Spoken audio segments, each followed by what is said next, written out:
Katelyn, good to see you. Good evening.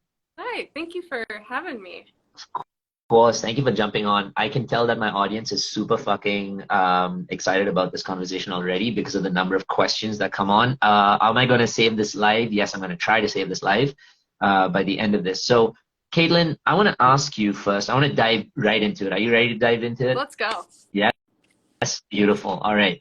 So you said that you were in a relationship with a narcissist for someone who you believed was a narcissist for, what was that, 2 years, you Yeah, it was said? just over 2 years. Wow. So I want to ask you first, what did that feel like for you? Now, when you have awareness and looking back at it, what did that feel like having gone through that relationship? When I quickly describe it to people, I say he was manipulative, controlling, and he gaslighted me. Wow. Okay. So can you tell everybody, because we love not the quick versions, we love the juicy versions, what does it mean to be gaslighted? What is gaslighting? In my experience, it was him starting fights or arguments, and a lot of the stuff he dug up was usually about my past, like past Wow. relationships or past interactions with other males. And it was things like, oh, but last time you said it happened this way, and now it happened this way. And I was like, I don't remember saying it that way. I don't think I did. Let me clarify. Mhm. And he would just jump around so much that I couldn't Right. follow a storyline. And I would think about it the next day when I had more time. And I guess to clarify, I'm also an internal processor. I'm not like really quick Mhm. on conversations or arguments like that. I need time and space to sit with it to give a Right. good response. Right. And he was rapid fire everything. So do you think by, sorry, before you move forward, do you think by him also using this rapid fire thing, it was almost overwhelming you with like emotional like triggers and responses so that you felt overwhelmed and couldn't truly process? Oh, 100%. That's what it was. And I swear he would also start on one side of an argument, hop to the other one, argue it for a while, go back, and then Right. make me feel like I was on one side of it. And it was, I felt like I was Wow. crazy.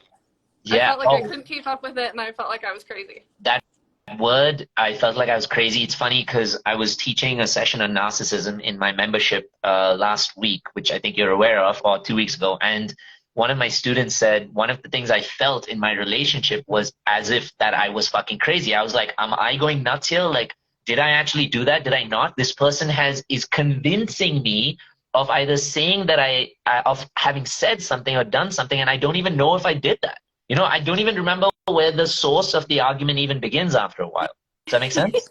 Yes. Yeah. Yeah, you get so far down this rabbit hole that's gone so many directions, you're like, where did we even start? Like, what was the Right. original question that triggered all of this? And it resulted in me usually just being so irritated and fed up that I would just start being agreeable. It's like, Aha. what can I say to just make Right. this stop? Like, Right. I'm So I I'm want. done. So in that situation, would you say that it was a melting pot or a mixture of two very powerful things? One person who would not stop until they got their way, and the other person who is willing to abandon themselves and give up their way just so there would be a stop.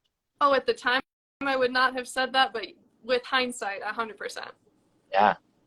And when we're in these like narcissistic relationships or in these relationships with people who are narcissistic, we don't actually recognize that we're abandoning ourselves each step of the way by allowing their behaviors, right? And the influence of their behaviors on our lives.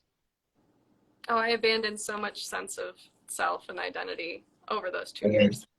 So what are some other like experiences you may have had in that relationship? In terms of what In else I terms of abandoned?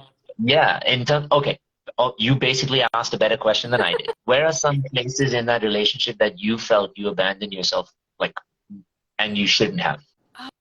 Oh, I let go of two of my best friends because of his manipulation that was slow over time. It came from an idea of the activities we were in. He was rock climbing. It was something I had interest in. I took that up. I didn't realize I was abandoning anything to do that, but I took on biking and other things that I would have in the beginning when things were still sunshiny and fine, new interest in activities, and I was learning and I was growing.